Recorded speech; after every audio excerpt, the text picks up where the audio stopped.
The courtroom was silent, so silent that the faint scratch of a pen on paper echoed through the massive chamber. All eyes were on the judge, his face unreadable, his gavel resting within reach. The case had been heated, emotions flaring on both sides. But now it all came down to this moment. Karoline Leavitt sat at the defense table, her expression composed, her hands folded neatly in front of her. Beside her, an unexpected presence. A dog sitting still, watching, waiting. Then in the subtlest of movements, Karoline's fingers twitched. It was almost imperceptible, a mere flick of her hand. But the dog saw it. Instantly, the animal's ears perked up, its gaze locking onto a single person in the room. A ripple of unease spread through the spectators. Then, without warning, the judge raised his hand. "Stop!" he commanded, his voice firm. The entire courtroom froze. Something had just happened, something no one could explain. The tension in the courtroom had been building for hours. The case was complex, filled with heated arguments, damning evidence, and high-profile figures watching from the gallery. Karoline Leavitt sat calmly at the defense table, her gaze unwavering as the prosecution delivered their final remarks. Across from her, the lead prosecutor paced with confidence, his voice dripping with certainty as he painted a damning picture. "Ladies and gentlemen, this case is simple," he declared, his finger jabbing toward Karoline. "The evidence is here. The facts are undeniable. Justice must be served." The judge listened intently, his fingers steepled under his chin. He was a man known for his strict adherence to logic, unimpressed by theatrics. His verdicts were calculated, precise. But something about this case was different. There was an unease in the air, something unspoken, lingering beneath the surface. And then there was the dog. No one understood why Karoline had been allowed to bring an animal into the courtroom. The official reason? It was a comfort animal, approved under special circumstances. But anyone paying close attention could tell. This was no ordinary pet. It sat beside her, unnervingly still, its eyes scanning the room as if it knew something no one else did. The prosecution eyed it warily, exchanging hushed whispers. It was a distraction, they thought, a mere property. But they were wrong, because in just a few moments that dog was going to change everything. From the moment the trial began, the dog had been an enigma. It sat at Karoline Leavitt's side, perfectly still, its posture almost too disciplined for an ordinary pet. People whispered about it in the gallery, reporters scribbled notes, and even the judge stole occasional glances. It wasn't barking, it wasn't restless, it was just watching. But watching what? The opposing attorney finally addressed the issue, his voice laced with irritation. "Your Honor, I must ask, why is there a dog in this courtroom?" He gestured toward the animal, shaking his head. "This is a place for legal proceedings, not—" The judge cut him off with a raised hand. "I approved it," he said simply, his expression unreadable. "Ms. Leavitt assured the court this animal serves a purpose." His tone made it clear the discussion was over, but that only deepened the mystery. What kind of purpose? Karoline remained silent, her hand resting lightly on the dog's back. She never looked concerned, never flinched under scrutiny.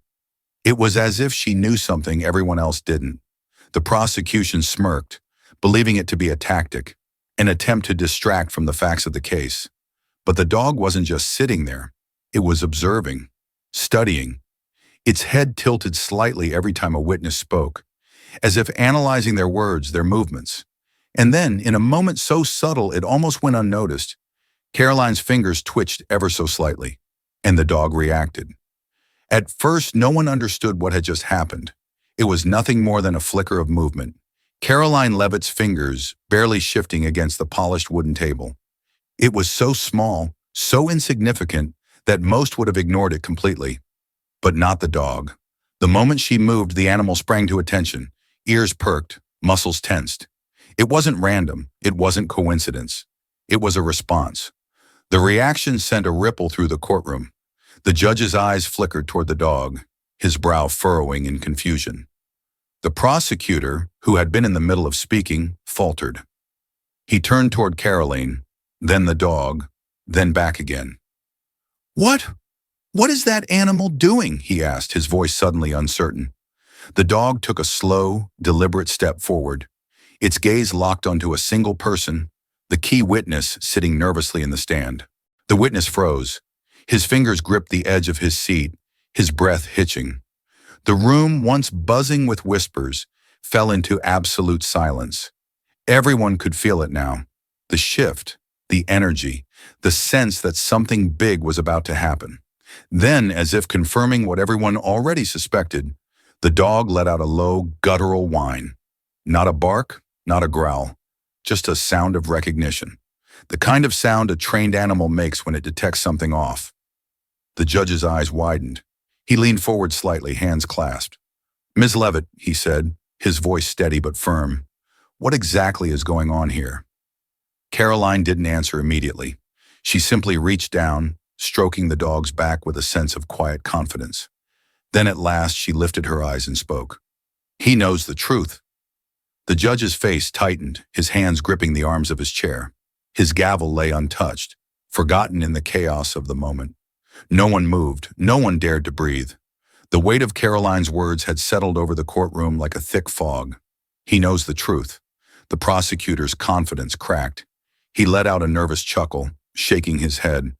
"This is absurd," he said, his voice faltering. "You expect us to believe a dog?"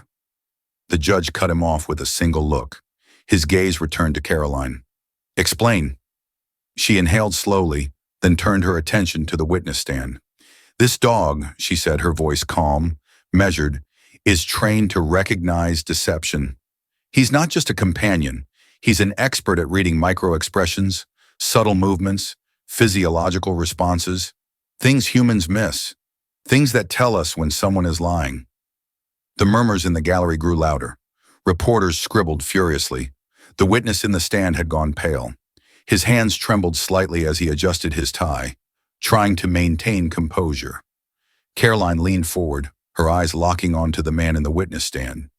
"You know what he just did," she said. "He's telling us something isn't right." The judge exhaled, glancing between Karoline, the dog, and the witness. Then, for the first time since the trial began, his voice wavered ever so slightly. "Are you saying," he asked, choosing his words carefully, "that this witness is lying?" A long, deafening silence filled the room. Then, to everyone's shock, the witness swallowed hard and looked away. The witness's breath hitched, his fingers curled against the wooden stand, his knuckles turning white. Every eye in the courtroom was locked onto him, but none were as piercing as the dog's. The animal hadn't moved, hadn't made a sound since its initial reaction. It didn't need to. The damage was already done. The judge's voice was low, controlled, but there was no mistaking the weight behind it. "Mr. Caldwell," he said, addressing the witness directly, "is there something you need to tell this court?" A bead of sweat trickled down the man's temple. His jaw clenched. His lips pressed together as though trying to physically keep the truth inside. But something had changed. The moment the dog reacted, the moment Karoline spoke, the ground beneath him had shifted. The room could feel it. Caldwell's voice cracked. He cleared his throat, straightened his tie, but it was no use. The doubt, the fear, it was all over him. The prosecutor leaned in, his face twisted in frustration. "Don't let this ridiculous spectacle shake you," he snapped. "This is a courtroom, not some... I lied." The words were barely above a whisper, but they struck like a hammer. Gasps erupted across the room. Reporters scrambled to capture the moment. The judge's expression darkened. Karoline sat back, exhaling slowly.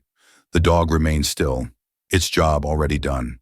It had seen the truth before anyone else, and now so had the rest of the world.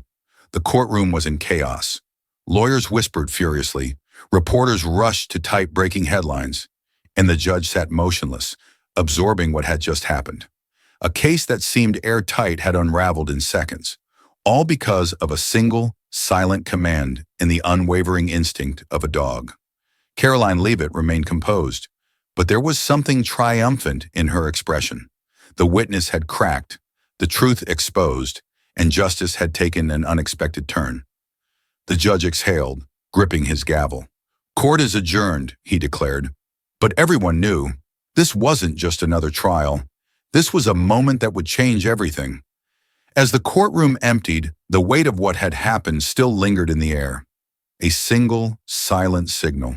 A reaction no one expected, and a truth that might have stayed buried until a dog revealed it all. Karoline Leavitt gathered her notes, giving her loyal companion a quiet pat.